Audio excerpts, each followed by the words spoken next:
ऐसे इन्वेंटर्स जिनको अपने ही इन्वेंशन पे पछतावा था। Number 1, Ethan Zuckerman. इन्होंने हम सभी को परेशान करने वाले पॉपअप एड्स का इन्वेंशन किया था, जो कि ब्राउजिंग करते समय हम सभी को बहुत ही ज्यादा परेशान करते हैं, और इन्होंने इसके लिए पूरी दुनिया से माफी भी मांगी थी। Number 2, फिलो Farnsworth. इन्होंने टेलीविजन का इन्वेंशन किया था और ये चाहते थे कि लोग इसका यूज चीजों को सीखने के लिए करें, लेकिन बाद में इन्हें फील हुआ कि लोग तो इससे आलसी होकर उल्टा अपनी जिंदगी बर्बाद कर रहे हैं, और इसीलिए इन्होंने अपने बेटे को भी टीवी देखने से बिल्कुल मना कर दिया था। Number 3, Mikhail Kalashnikov. इन्होंने 1947 में AK-47 का इन्वेंशन किया था, लेकिन 2012 में अपनी मौत से 1 साल पहले इन्होंने रूस के ऑर्थोडॉक्स चर्च को एक चिट्ठी लिखी, जिसमें उन्होंने बताया कि इस हथियार के कारण हुई प्रॉब्लम्स के लिए वो खुद को जिम्मेदार मानते हैं।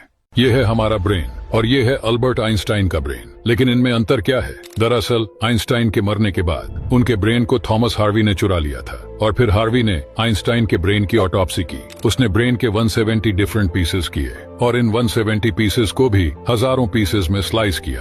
फिर थॉमस ने इन स्लाइसेस को अलग अलग साइंटिस्ट के पास भेज दिया। फिर बाद में पता चला कि नॉर्मल ब्रेन और आइंस्टाइन के ब्रेन में 4 डिफरेंसेस है। आइंस्टाइन के दिमाग का पैरेटल लॉब्स 15% ज्यादा बड़ा था और उनके ब्रेन का वजन सिर्फ 1200 ग्राम था, जो कि एक नॉर्मल पर्सन के ब्रेन से हल्का है। उनके ब्रेन में न्यूरॉन की डेंसिटी बहुत ज्यादा थी, इसी वजह से वो विजुअली चीजों को इमेजिन कर पाते थे। और उनके ब्रेन में एक पार्ट भी मिसिंग था, जो कि है सिल्वियन फिशर, और इसी की वजह से वो मैथमेटिकल रीजनिंग और कॉम्प्लेक्स आइडियाज में बेहतर थे। क्या आपको पता है एक स्पेस सूट की कीमत आखिर कितनी होती है? तो आइए जानते हैं। दरअसल एरिजोना स्टेट यूनिवर्सिटी वेबसाइट की माने तो नासा का स्पेस सूट दुनिया के सबसे महंगे स्पेस सूट में से एक है, और नासा का एक स्पेस सूट खरीदने के लिए आपको लगभग $83 मिलियन से लेकर $122 मिलियन तक खर्च करना पड़ेगा। इसी प्राइस में रिसर्च और टेस्टिंग की कीमत भी शामिल है, और नासा ने इस स्पेस सूट को पहली बार साल 1961 में मर्क्यूरी प्रोग्राम के दौरान तैयार किया था। और अगर आपको डेली कुछ नया जानने में मजा आता है तो हमारे साथ जुड़े रहिए। 17 जनवरी 2025 को करीब 5:38 के आसपास अमेरिकी कॉन्टिनेंट के नजदीक कैरिबियन आइलैंड्स के ऊपर कुछ ऐसा फॉलआउट देखने को मिला।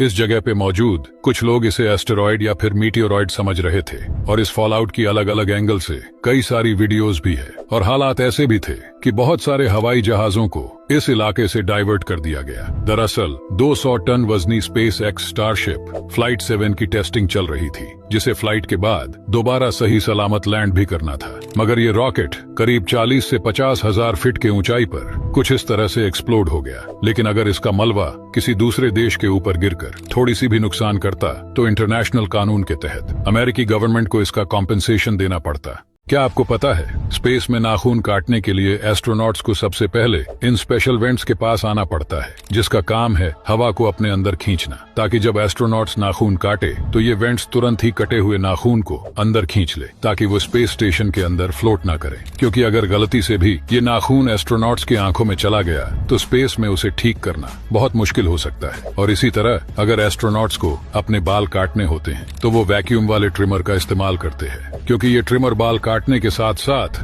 बालों को अपने अंदर खींच भी लेता है, ताकि पूरे स्पेस स्टेशन में बाल इधर उधर ना फैले। और स्पेस में दांत साफ करना तो सबसे वाहियात प्रोसेस है, क्योंकि पृथ्वी पे हम दांत साफ करने के बाद गंदगी को थूक देते हैं, लेकिन एस्ट्रोनॉट्स को उसे पूरी तरह निगलना पड़ता है। और आपको ऐसे ही डेली कुछ नया जानने में मजा आता है तो हमसे जुड़े जरूर। जैसे ही ये घोड़ा इस ग्लास डोर पर लात मारता है तब ये नहीं टूटता, लेकिन नीचे गिरते ही ये ग्लास डोर टूट जाता है। वहीं जब इस ग्लास को नीचे गिराया जाता है तो तब ये नहीं टूटता, लेकिन इस पर हथौड़ा गिरने पर ये चकनाचूर हो जाता है। लेकिन ऐसा क्यों हुआ? दरअसल यही तो खासियत होती है टेम्पर्ड ग्लास की, क्योंकि जब कोई टेम्पर्ड ग्लास पर उछलता है या ग्लास के बड़े एरिया पर फोर्स लगता है तो फिर फोर्स पूरे ग्लास में इक्वली फैल जाता है, जिससे वो नहीं टूटता। लेकिन हथौड़ा या फिर किसी भी नुकीली चीज से मारने पर ग्लास के छोटे से एरिया पर फोर्स लगता है, और इस कॉन्सेंट्रेटेड फोर्स को ग्लास सह नहीं पाता, जिस कारण ग्लास के टुकड़े टुकड़े हो जाते हैं।